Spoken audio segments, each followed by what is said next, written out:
You've watched the demos, you've practiced. So why is your painting still tight? Most people think that the secret to loose paintings is something like bigger brushes or painting faster or just being fearless. But the real reason you're stuck is you're not trusting the process. By the end of this video, you'll know exactly how to shift your mindset so that you can let go of overworking and tightening up your paintings and actually enjoy painting again. So let's go ahead and dive right in.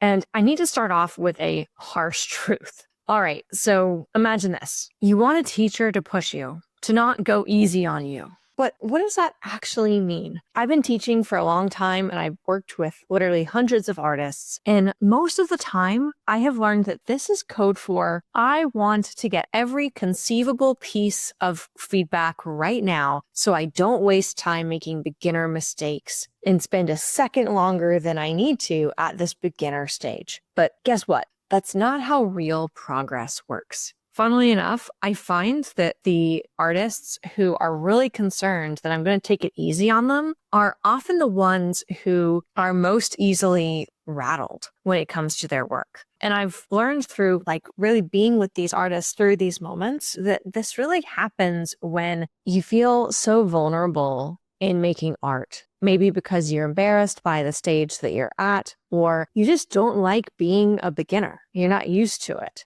that you just can't deal with that discomfort and you need to get out of it ASAP. And so you want to put the onus on the instructor to actually get you out of it for them by saying, don't hold back, don't take it easy on me, tell me everything that I need to do. But here's the problem. Improvement takes time. And good teachers, in my experience, do not overload you with every flaw. Instead, they focus on the one thing that is going to make the biggest difference in your painting right now. This is why some artists really seem to improve faster. They trust the process and they show up consistently, knowing that they will check everything off that's standing in their way over time. It's a bit of a paradox where really it's like the tortoise and the hare example, and they are like the tortoise. If you look at them on any given day of their studio practice or checking in with a mentor or an instructor that they really trust, it might look like they're taking this at a really leisurely pace. Starting by acknowledging the things that they're happy that they're doing better with and recognizing that the next thing they're going to tackle, there isn't going to be a quick fix for it. It's probably going to get addressed over the course of the next 5 or 10 paintings, not something that they can address in the next 5 or 10 minutes. And so at first it seems like they're going really slow, but if you look at it from the vantage point of the hare in this analogy, the person who is rushing to get every piece of feedback and transform their artwork as quickly as possible, the hare will seem to have moments where it looks like they're poised to rush ahead. Maybe they're trying to get into the studio 8 hours a day, every day, and they want feedback from the instructor after every day's worth of work. And in my experience, those people tend to really go in spurts. It's too much of a sprint to really sustain it in the long run. But it's not just about the energy that you're putting in that burns you out. It's also the expectation that you're going to get a proportional gain to the amount of energy that you're investing. So here's what this actually looks like. What will happen is that the hare will ask the instructor for brutal honesty. And they will say, don't go easy on me. Tell me everything that needs to be fixed in this painting. And they might come in with questions about, all right, how exactly do I prime the canvas to get this result? Or what is the precise brush I should be using? Or what palette do I really need to have? Or I just did this painting and there's an issue with the drawing and my value control and the colors are muddy. And on top of that, I also just really want the brushwork to be better. And then that person will ask for answers to all these questions and try and implement everything at once. And they are spread so thin and they're putting in so much energy between these areas that they start to feel hopeless, like they're not seeing the monumental shift that they wanted in their work. Now let's compare this to the tortoise. The tortoise will show up. They will be thoughtful in choosing the person who is helping them, who's guiding the journey, usually some kind of mentor or a teacher. And they will trust that they decided to work with that teacher for a reason. And they'll come in and they'll have a pretty clear idea of what the areas of weakness are. And I'll give you a secret. When it comes to painting, we can stand to improve in just about every area all the time. We can always make our value control more nuanced, or get better at mixing the exact color the correct way the first time, or be able to capture a likeness more immediately with fewer brushstrokes.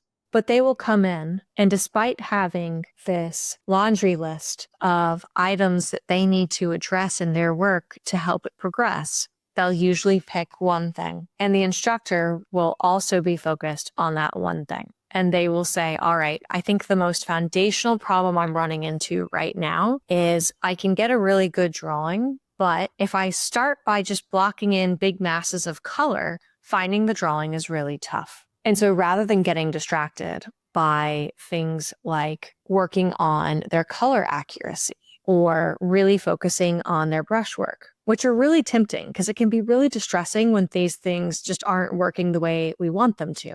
What inevitably happens is rather than getting caught up by those distractions, what they do is they say, let's focus on the drawing first because this is the most foundational. And they'll be willing to work on a piece where they really just want to be able to capture the drawing in a way that works for their process. And when the instructor says, okay, this isn't going to be something that transforms overnight. I can absolutely give you some tools to help make it much easier, much more quickly. But ultimately, this comes down to practice. The tortoise in this example will actually go in and put in the work and wait to see the results. And funnily enough, when the tortoise and the hare both come back to the instructor, the tortoise is much more likely to look like they have leapt forward in their practice, whereas the hare looks like they've gotten stuck because they've probably gotten discouraged and haven't really been putting in the repetitions. I really want to talk about this today because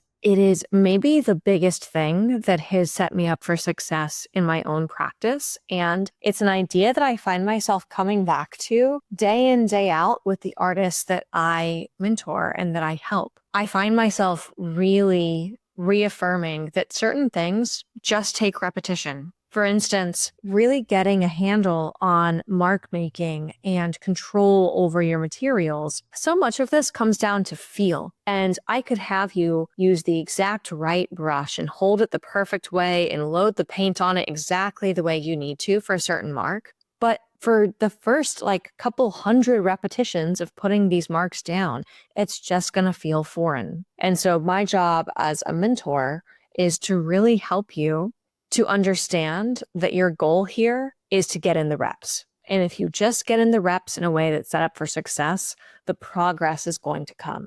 This is definitely what I was thinking about on this painting that you're seeing unfold here today. It was a trickier painting. I was at a steeper angle than I usually am. I had some tricky lighting and relationship between the figure and the background. And some days it's just like that. And rather than really getting caught up in this idea of making a perfect painting, what I realized I actually really needed to do was just enjoy the ride and show up and put in the repetitions. Now, for me in this painting, I wasn't necessarily focused on developing one specific skill. Although if I had come in with that intention, I probably would have been even better set up for success. But I'll just be completely transparent. In this one, I just wanted to get some YouTube footage for you all. I wasn't necessarily really focused on skill building here. So instead of focusing on this one specific thing I wanted to get better at, instead I reframed my mindset just a little bit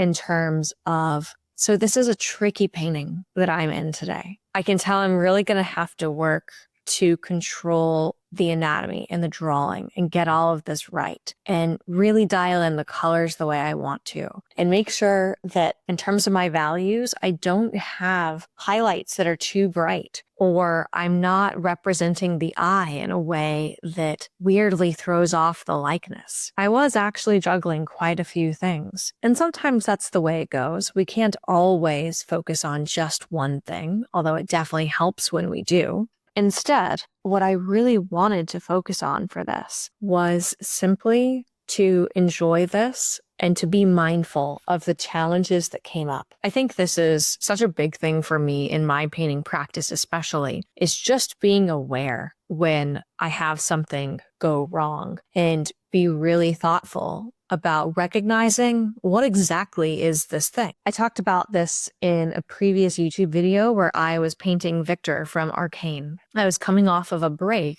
and I was painting a pretty tricky lighting situation where Victor's hair is actually the light source and he's against this galaxy kind of background, and there's this almost like aurora borealis effect between his hair and this sky background that he has. And it was really easy, just based on the way this image was composed, to make a big muddy mess of my colors. And what I found myself thinking when I was in that particular painting was, oh, this is becoming a mess. And it's becoming a mess because I haven't been thoughtful about the order in which the paint has to go down.